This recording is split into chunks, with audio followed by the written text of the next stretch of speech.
Welcome back to the Mayorverse, everybody. Mayor Reynolds, aka Midnight Mayor, here, coming at you with another Deadrop video. 402 Robert Bowling himself just finished an AMA in the Deadrop Discord. It was one of this week's big Deadrop events. Join the Discord to get in on all those events. I hosted a shotgun-only play night in Deadrop this week. It's one of those events. But the studio head of Midnight Society just answered questions for about an hour and a half, and I'm going to give you all the information that he dropped during this AMA. There's a ton of stuff from future sectors to the UGC mode to new gadgets, a ton of information here, and I'm going to give it all to you in a condensed format so you can stay up to date. So I'm going to jump into the questions in chronological order. Here we go. So the first question is, when will Space Bob be coming? If you don't know who Space Bob is, he is basically a fan-driven character that's now made his way into the actual lore of Deadrop, and 402 said Space Bob is definitely coming. Space Bob has weaved his way into the narrative and story of this game in ways that we have never expected. 10 years from now, we'll all be playing this game. Space Bob will still be around. He also answered other questions about the story and the lore of Deadrop and when it will be implemented into the game. He said they're having those conversations, they're talking about the lore, but he really doesn't expect, and this, again, all subject to change, guys. That's the one thing about Midnight Society being so transparent with development, is they could say something, and a few months down the road, they may discover something, or their priorities may change. It's always possible, right? But he basically said that lore is something he doesn't expect to make it into the game too much until the actual launch, which is right now planned for 2024, Season 0 at least, the free-to-play launch. But they're working on it. More Space Bob is coming. But for more lore, he said, stick to the variant guide. There's going to be more stuff there, as well as potentially a second ARG is something that they've been looking into and planning to come down the road. EU servers are eventually coming, but he has no firm date on these. Obviously, they're going to expand the servers that they have as the game gets closer and closer to release. There was also a lot of questions about controller support, and in a nutshell, what 402 said is there's going to be updates to controllers, optimizing them, making them better, giving them more settings, all that type of stuff with each snapshot, but not to expect a lot of updates within a snapshot. Like the 5.1 update for this snapshot, we got really lucky to have that update, but don't expect too many updates to controllers except for the big snapshots. So 6, 7, 8, so on and so forth. So this was a big one. He was asked when more tower keys will become available, and I think this was something that's on a lot of people's minds. A lot of us, are sitting here and just loving this game and wanting our friends to get into Deadrop and so on and so forth. So he said he doesn't know for sure when more tower keys will become available, other than this is the year of expansion and that will continue. What I think he was basically saying is there's going to be more ways to get into Deadrop this year, but notice he didn't commit to it being the tower key. And I've speculated about this before. There could be, with Snapshot 6, there could be something very similar to the tower key, but not exactly the tower key, right? They could basically sell access to the game, Season 0 Battle Pass, and maybe a new set of skins for the same price. Just not call it a tower key. Call it the, I don't know, garage key. I don't know what they're going to call it, but you get what I'm saying. And maybe I'm wrong. Maybe they'll just straight up sell tower keys again when Snapshot 6 launches. But he did not commit, other than definitely this is the year of expansion, and there's going to be more ways to get into Deadrop during 2023. So we'll see. 402 also reviewed several different gadgets that they're prototyping during this AMA. He was asked specifically about wingsuits, and he said that basically they're looking at wingsuits right now as a gadget, which is something that you could find in the map. And I've speculated about this before in my extraction video. Check that out on the channel, Future Methods of Extraction Speculation. That this wouldn't be like a regular feature that like you could just use anytime or anything like that, but you could potentially find it on the map and then utilize it. And they're play testing and trying different things right now. Could you use it like actually on the map, like in your moment-to-moment gameplay, or would it just be a method of extraction you have to take and then go to a certain place and you can extract off the map that way? Which sectors will it apply to? Will it apply to all of them? All these things are variables. It's an in-development game. There was also a question about a drone gadget, which would be something that you could use to potentially extract loot. So, let's say you have some really good stuff and you come across one of these drones, which is also a gadget, like a one-time use type of thing. Or maybe you could, if you find one and extract with it, take it in with you. Who knows? Again, all subject to change.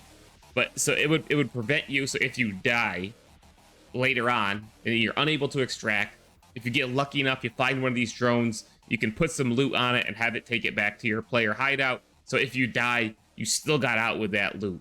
Who knows? All subject to change. Interesting concept, though. So 402 talked a lot about the UGC mode, and we have a video about this on the channel. This is basically what, Fortnite's creative mode, Splitgate's map editor, Halo's Forge, just the user-generated content mode is what it is. Community content.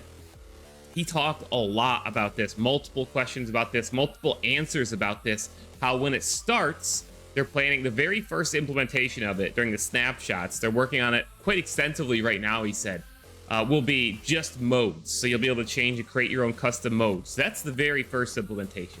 However, they're looking beyond that and planning stuff like a map editor and so on. He even speculated, and he got, he said some people won't like that I'm sharing this, but he said down the road, do we let people actually build their own custom player hideouts? They're thinking of all of this stuff. And, right now, the focus is on the modes, getting that into players to test to create their own modes, then potentially environments, building their own maps, so on and so forth. But he talked about this repeatedly during the AMA and the different ways that they're thinking of using UGC mode, ways that they're thinking of having UGC mode be monetized, similar to Fortnite creative mode, where creators can actually be, paid for their content by the community. He mentioned that, and I'll mention that as we talk about a question about monetization later on. A ton of stuff. In a nutshell, he said their goal is they want players to be able to do everything that they can do on the development side. They want to give players virtually all the same abilities as long as there's interest from the community in it. And there's also a question about where Deadrop will be 10, 15 years from now. And 402 said they are 100% thinking about if there's ever comes a day where, Midnight Society's working on their second and their third game, can they pass the game to the players to just roll with it and keep it going and keep playing all that content and adding new content? Almost like, Halo's Forge, obviously. Fortnite creative mode. It gives the game a life of its own. We all know that, right? That's how they're thinking about Deadrop's UGC mode, and that's very, very, very exciting. And you could tell that Mr. Bowling is very excited about this as well. He's excited to see what we do with the tools in our hands. 402 was specifically asked when the player hideout was going to make a return, and he didn't commit to when it's going to return directly, like what snapshot is it coming back. But he did say that it's basically getting a full-fledged redesign, because in the earlier snapshots, the player hideout existed as, at first it was the first playable space we had, right? So we had the target training and different challenges and stuff, but all those things are changing as the game changes and new features get added and new environments and so on. So it is going to be customizable. He confirmed that repeatedly. He also he said he loves the idea of team hideouts. So by that would mean like a clan or a guild or something like that. And there's a little bit of lore about this. I believe it's called the Eyes, if I'm not mistaken, or maybe it's just the guilds. I can't quite remember as I record this, but he loves that idea. So you'd have your own player hideout, and then you could belong to a team or whatever, that you would share that hideout with your teammates, and that would also be persistent. So that's very interesting. And he also confirmed that NPCs and vendors that you interact with to get different missions and quests and so on, like Space Bob. And I've speculated about some other characters that might be in the game, and the ARG, for example, gave us some potential hints for characters that may be in the game. I hinted Dr. Disrespect will straight up be a vendor in the game, will be a character. The AI from the ARG, which is now canonized, by the way. I'll get to that in a second. So he confirmed that all those people things, in addition to the garage with your car, and he hinted at a place where you will be able to take your visor cortexes and put them in a helmet and actually look at them, the ones that you've taken off other people, extracted with. So lots going on with the player hideout. No confirmation when it's coming back for sure yet. The question about AI and the PvE elements of the game, and this one was very good, and I've heard a lot of feedback and questions about from the community about this one, because we're all obviously enjoying the PvP aspect of Deadrop. Right now it's a PvP only experience, and there's a lot of people who want to make sure that the game keeps the fast-paced competitive style of play that has taken hold in Snapshot 5. And the introduction of PvE has a potential to change that, good or bad, right? There's a lot of people who are questioning how it's going to be implemented. And 402 said he's very excited about the implementation of AI in Deadrop, AI enemies I'm speaking of. And they're working on it extensively right now. It sounds like it's been a big focus for them. It's been being worked on for a long time. And right now they're working on not only the behavior of the enemy AI, you know, when do you aggro, you know, for those of you who are familiar with those types of things, AI enemies, you know, do the AI understand the game world? How do they act within the game world? But also their personality and their place in the game. So by that, it means when the game starts, are they just patrolling the map? Or is it something more complex where, like, you know, a chopper can come down and AI can get off that chopper and be introduced into the match that way? Do the AI come and go throughout the match? Like, how is that all going to work? That's what they're working on now. And it sounds like, by how excited Robert Bowling is by this, AI might be introduced maybe sooner rather than later. I'm not saying Snapshot 6 necessarily, but it sounds like that's going to be something coming. Maybe, I'm speculating, in 2023. Maybe Snapshot, I guess Snapshot 8 would put us in 2024. So maybe Snapshot 7 or 8. He was asked a question about third-person play, and will that be present in Deadrop? And he said that he does not see third-person play becoming a part of official Deadrop gameplay. However, they've built the game to support it. So in UGC mode, players could create their own third-person experiences and share them with their friends in the community and so on. Just don't really expect to see it in an official Deadrop playlist of any kind. There were a lot of questions about future sectors, Sector 3 itself, the size of sectors, player counts. During this AMA, 402 confirmed that amongst those, you know, 7 sectors that are planned for the tower, we've got a video speculating about some of those sectors based on the ARG. A lot of questions about what sectors are coming next, the size, the scope. So 402 confirmed that the current version of Sector 3, cold storage, we're playing right now, was actually scaled down in size. And you could see bits and pieces that used to be playable space in Sector 3 because it was so large that your engagements that you were having with other players were actually too infrequent, and they felt like the game played better with this smaller space that we got. I think cold storage is great. I love the way that it feels, the fast pace of play. I love how the SYN system interacts. You're never in a full lobby with 36 people, even with 15 to 20 people, these lobbies feel very, very good.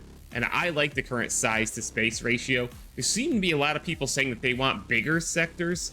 Again, there's going to be a lot of us who are all about PvP and are going to love these more mid-sized, tighter sectors. But he did say that with other sectors come different styles of play, right? So you may have a smaller, tighter sector that's more about close quarters combat, or you may have a sector that's very wide open and all about sight lines and sniping. And that's going to be part of you know, forming the tower, is the different styles of play in different sectors, different extraction methods, you know, different actual player styles. And he said some sectors could be more quote unquote chill.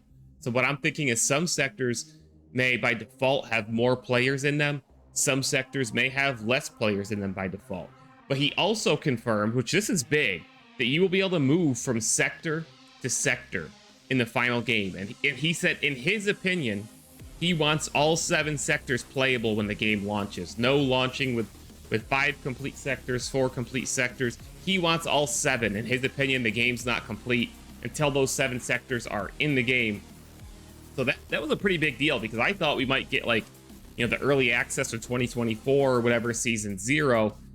Maybe we'll get, you know, 3 completed sectors. The others will be added over time. Who knows? This is not exactly a confirmation, but he committed to, in his opinion, when the game launches, he wants all 7 sectors complete. And again, he basically confirmed that players will be able to move from sector to sector. So maybe you choose to go into sector 3, and he did reference this several times, putting together what you want to take into a given sector when you go in to start your raid or when you start your drop in Deadrop. You know, like, I'm going to go into this sector because I need to get this specific thing or accomplish this specific mission, or I just like to play there, or, you know, however you want to look at it, and put together your stuff from your stash that you want to take with you for that sector. But he did confirm that you'll be able to move from sector to sector. You know, you can die, obviously.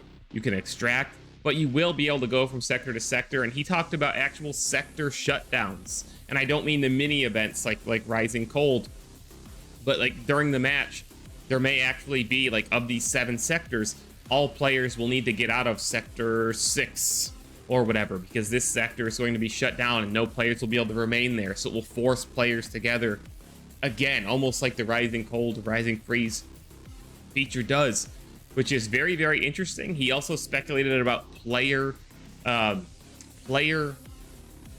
what's the word I'm looking for? Player-caused sector shutdowns, which is an interesting concept. And I believe he said they're tinkering with this idea. He didn't commit to it, but he did definitely say that it is a possibility.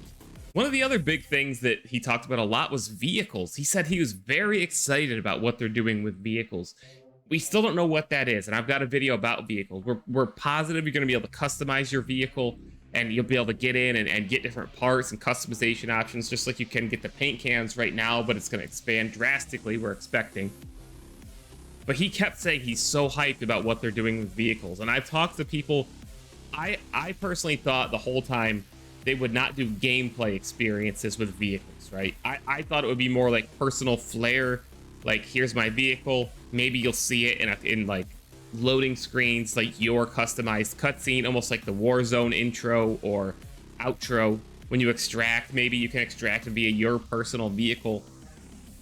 I don't know, guys. He keeps saying he's super excited about what they're doing. We're speculating the Snapshot 7 is going to be whatever they're doing with vehicles is going to be introduced because of the variant guide and the 7 on the license plate.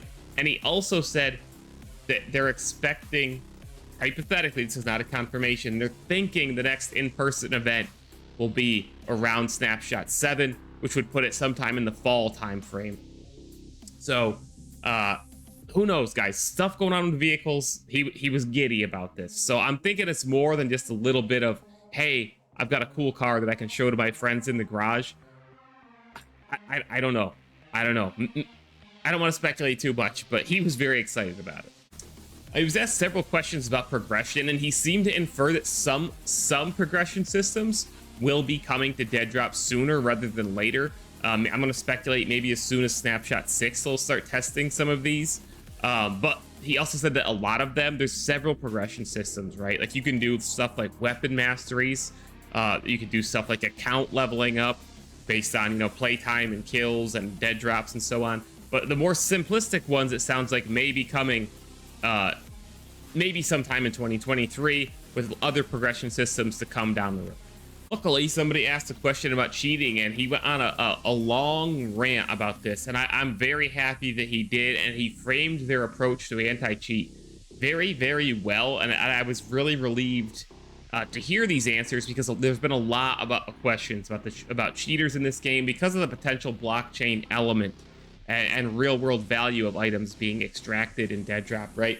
So he first explained that their approach to anti-cheat is not just because of the blockchain or the real-world element of Deadrop. He said that our game is an extraction shooter.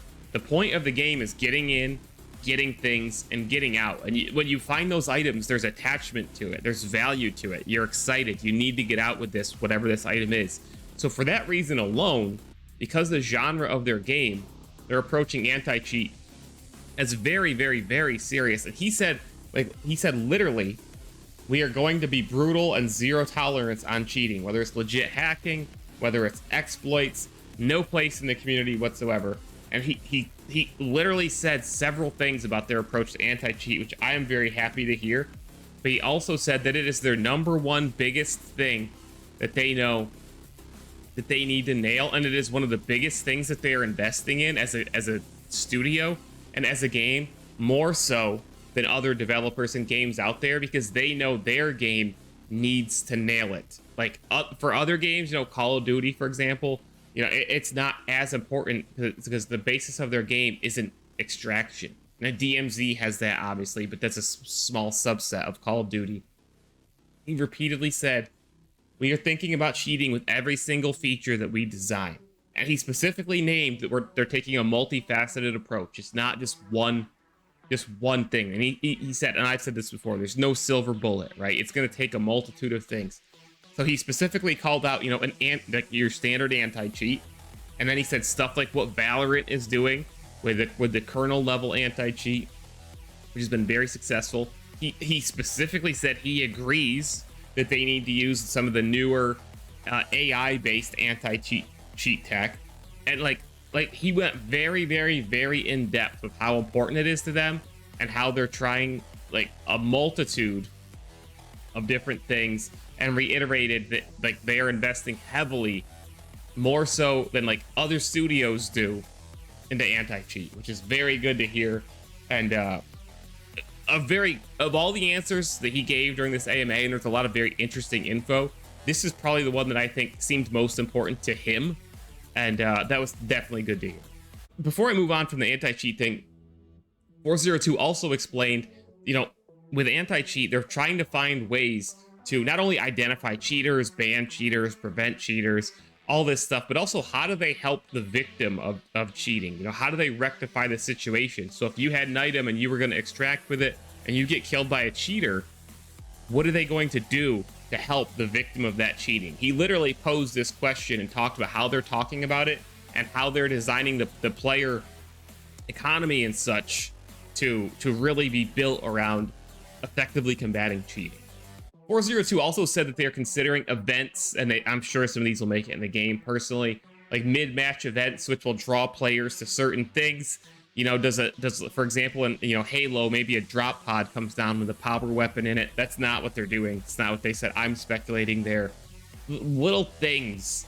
You know, maybe a train comes through with high tier loot on it to draw players to that specific area at that time. I think these will make it in various sectors in one form or another. It's just a matter of how and when.